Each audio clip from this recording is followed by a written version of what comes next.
What's up, Commanders fans? So we got some bad news. So the person that we was trying to get and that we felt like we was going to get because of the relationship between Cliff Kingsbury and this person is done. It's over. It's a wrap. So Christian Kirk is now going to the Texans. He just got traded, and they traded him for a 7th-round pick. So we won't be getting him. Unlikely that we will find somebody that can be, on the same level or, just under Terry McLaurin is a small chance. But, it's a lot of wide receivers. But to have somebody that can play up to Terry's caliber is getting very slim. So, we still got DK Metcalf out there. Chris Godwin is out there.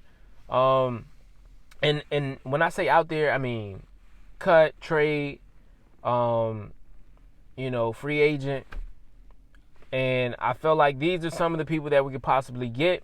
But one of the guys that we thought we was gonna get is definitely out of the equation. So now let's see what we have left and what we are going to do with the time that we have with the guys that we want.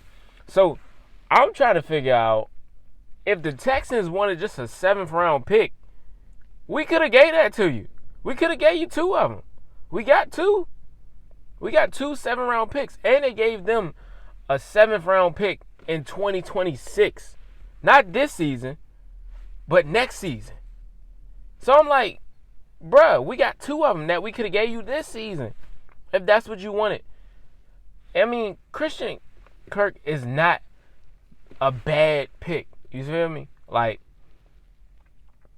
But it's like, all right, if we were able to make it to the playoffs with Terry McLaurin, De'Ami Brown, Olamide Zaccheaus, Luke McCaffrey, Jameis Crowder, if we can make it to the playoffs with those guys, then anybody, say for instance a Hollywood Brown, like I said before, we can make it. We can even make it with DeAndre Hopkins. I'm sure he's still healthy. He can come back. And shoot, we bring back Jameson Crowder. We can bring back DeAndre Hopkins. And of course, and the only reason why I say that is because I'm like, okay, DeAndre is familiar with Cliff. And Hollywood Brown, he's a free agent and he's familiar with Cliff. So I'm just thinking like that because, that's the way the NFL is run. It's run off of relationships, and the best relationships are the ones who get to the high levels in the playoffs. Get to the Super Bowl, get to the NFC championships. And of course, there are, people that, first time meeting each other, but the structure, the foundation of the Super Bowl winning teams is chemistry. And even you do have those people on the team like Bill Belichick and Tom Brady who don't really mesh very well, but they know how to get the job done. And they know how to put their feelings aside just to get the job done type stuff. So, at the end of the day, as long as you help me get the job done, we got chemistry. That's the way I see it. And I'm kind of hurt because I'm like, dang, it was just perfect.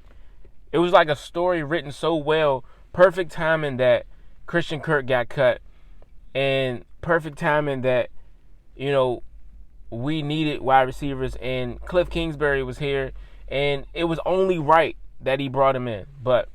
And then to be a player that he really loves and really likes his play style, his mentality, and to not get him is just like, damn.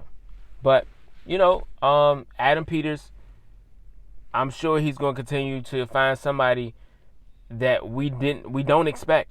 At this point, you can't expect anything because Adam Peters does anything that you don't expect. But, just stay tuned. We're gonna keep looking out to see who else is available. And I'm just like, damn, they wanted a 7th-round pick for him. That's it. And it wasn't even this year. So I don't know. You know, when these guys get traded, when these guys get cut, it has a lot to do with a lot more things than we think. It's not just the surface, you know.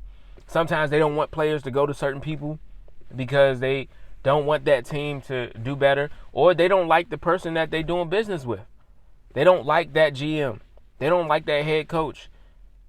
Somebody probably, you know, had beef with them back in the day. Like, a lot of this stuff means something. So sometimes we seeing stuff on the surface, and, you know, behind the scenes, the player was like, nah, I don't want to go there. You know, if y'all can do me a favor, please don't allow me to go to this team type stuff. You know, like Justin Fields, for example. He had cut a deal with, or, you know, not cut a deal, but, you know, they talked about it with the, I guess the general manager and I guess the head coach, and just talked about maybe where he wanted to be.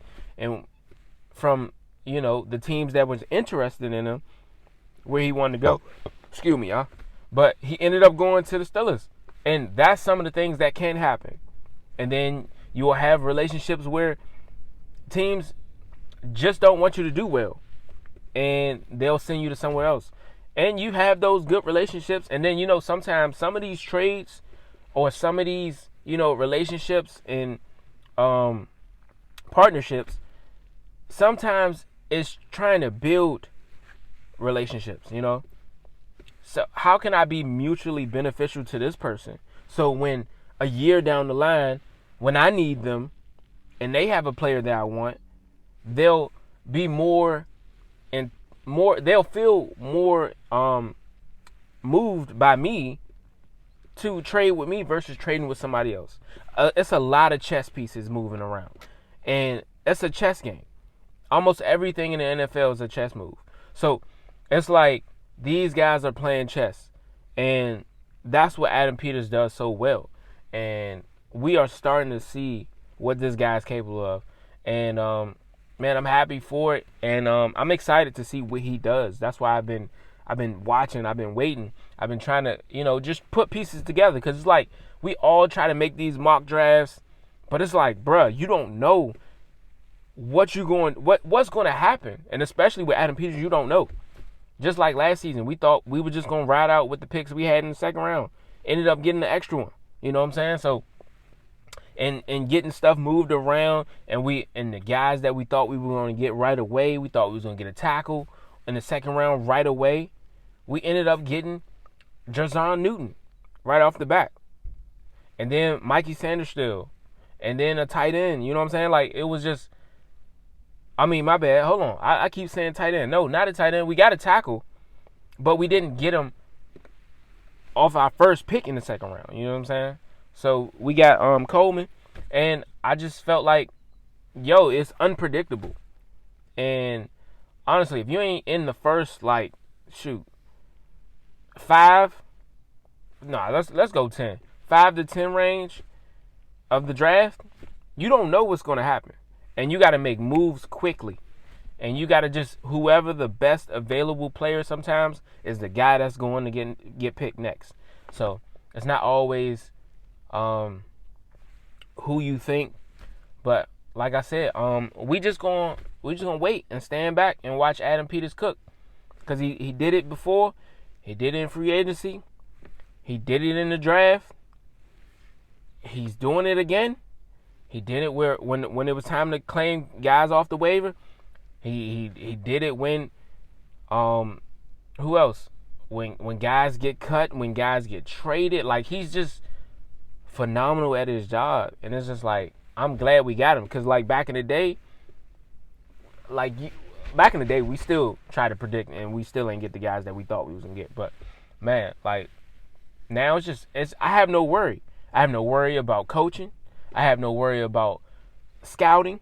I have no worries about anything when it comes to even cornerbacks. I know we need a cornerback. We need cornerbacks. We need defensive ends, and we know we need offensive linemen, and we know we need wide receivers. So I have no worries, because I know he's going to get the best person available and he's going to get what he can. And he already got Debo for us. So that was phenomenal. And then, Debo, if he doesn't pan out this year, we can go ahead and cut him and get rid of him. And, he doesn't have any more guaranteed money besides the 17.5 that we're going to pay him. But besides that, man, like, it's like really, really, what do you expect? So, and I'm thinking, like, for the amount of money that we gave Debo, it's like, yo, I think he's going to be the 2. And I had so much planned that I was going to talk to y'all about Christian Kirk, but we ended up not getting him. And I was going to talk about how he could have played well in the slot and how a year and a half ago he played well in the slot and he was the top guy in the slot position with the most yards in that season. But it's like all this don't matter. It don't matter because we ain't get him. So now we got to find another plan. We got to figure out what they're going to do next and just see how what's going to be beneficial to us. So, yeah, I appreciate y'all for tuning in. And like I said, the bad news is we're not getting Christian Kirk. I'm not sure if everybody felt that way, but I did. Because I did all the research, and I'm like, damn, bro could be used on special teams in the slot and really help us out. And really, but I think one of the things we might be trying to do this year is just really get some big guys, some big wide receivers. And I know we really want everybody, all, not just us, but every team wants, a DK Metcalf. So who knows where that's going to go. But really all you can do is just sit back and relax and see what Adam does. But yeah, though, man, I appreciate y'all for tuning in. Definitely like the video. Definitely share this with somebody else that you feel like needs to know this information. I mean, by the time I post this video, y'all going to find out that he's going to the Texans. But damn, we ain't getting them. Man, y'all try to have a good day, man. I'm going to try. I'm still hurt.